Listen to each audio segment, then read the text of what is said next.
ちは。はじめまして。三宿エリアでレイクウッドクロージングという古い洋服屋をやっております宮地慎之介と申します。コンセプトは例えばアメリカの中でもそれぞれの都市で結構カルチャーという空気感が違うので、それを毎度変えれるようなイメージにしていきたいな、行く先を変えて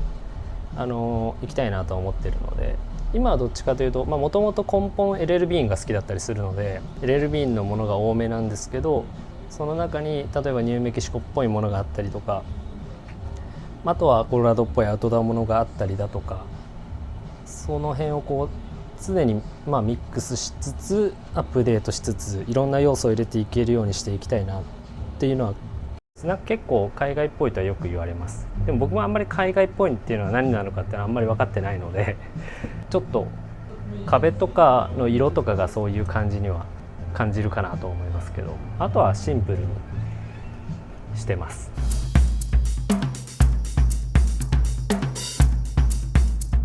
はい。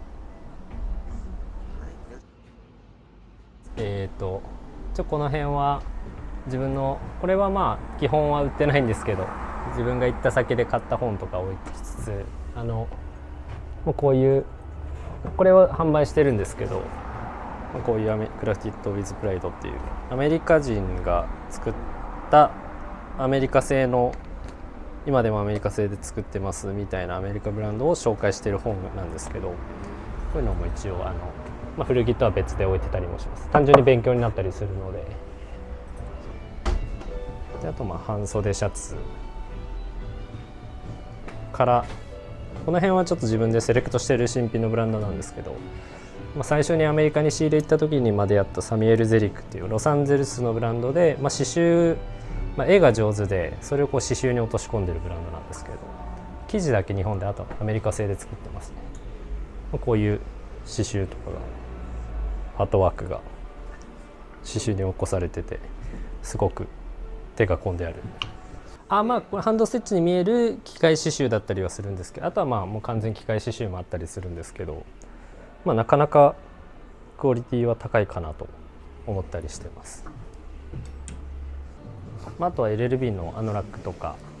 こういうラガーシャツとか、なんていうか僕の中でのグッドレギュラーっていうのは LLB のこの年代を指すんですけど、日常着に取り入れやすくてちょっと個性もあったりして物も良くて、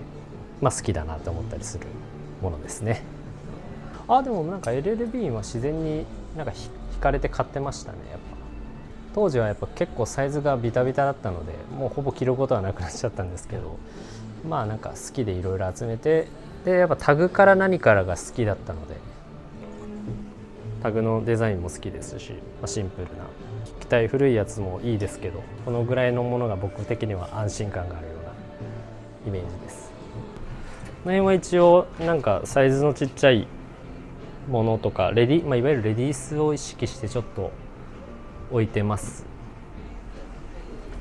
個人的に好きなのは、こういうレルビンの T シャツで89年製だったんですけど、サイクリングの T シャツですね。可愛いですね。メイドイン USA で、プリントが単純に可愛いみたいな感じで、ボディもいい感じです。これはぜひ女性の方に着てほしいなと思ってます。はい、カジュアルに。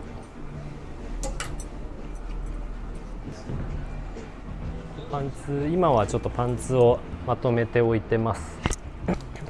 好きな要素で言うと、今はあとウエスタンも結構好きなので、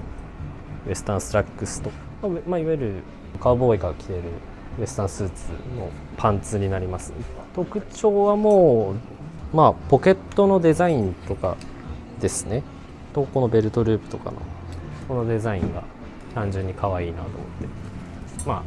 て、上着ると全然パンツインしないと分かんないんですけどねパンツはそんな感じですかね。はい。この辺は一応T シャツとシャツと、デニムをかけてます。そうですね。こういうミシガンラグ、これも古くはないんです。結構古いのあったりするんですけど、80年代ぐらいですけどね。これはミシガンラグっていう、こういう動物とか灯台の総柄みたいなのを生地で作ってる総柄のものが多いメーカーです。可愛いですね。こういう動物っぽいものはなんか可愛いから買っちゃいますね。この辺は結構いわゆるスーベニアキャップとかスーベニアグッズがちょっと多めに置いてるような感じなんですけど、向こうのお土産ですね。普段そんなに仕入れられるものではないと思うんですけど、でも自分はそこ今のものでもデザインとかがなんか良かったら、ものとしてこれ私服で着てても面白いかなってものがあったら仕入れるようにはしてます。例えばこれも向こうのニューメキシコのアウトドアショップのオリジナルとかだったりするんですけど、そういうのとか、あとはラホンダっていう、これもニューメキシコですね。サンタフェにあるホテルのお土産キャップ、毎回シーズンカラーが行くたびに変わってシーズンカラーがあるみたいで、なんかそうやってカラーが変わっていくのもここに関してはなんかブランディングが面白いなと思ったりもしますし、あと美術館のキャップとか、あと博物館とか、いわゆる国立公園ナショナルパークとかも行ったりするんですけど、それも行く週を変えていって、その先で出会ったものを仕入れていくっていうイメージなので、今後も新たなものが見つけれたらいいなとは思ってます。これはいろんなお土産キャップを買ってみて、なんかここのお土産キャップみたいな感じで作ってみた、ここのスーベニアキャップみたいな感じです。もともとこのロゴもイラストレーターさんに描いていただいたんですけど、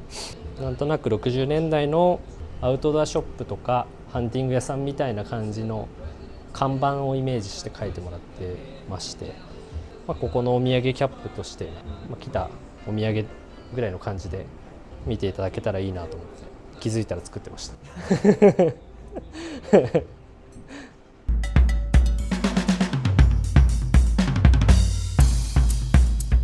僕結構ニューメキシコ州がやっぱ好きなんですけど、そんな中でも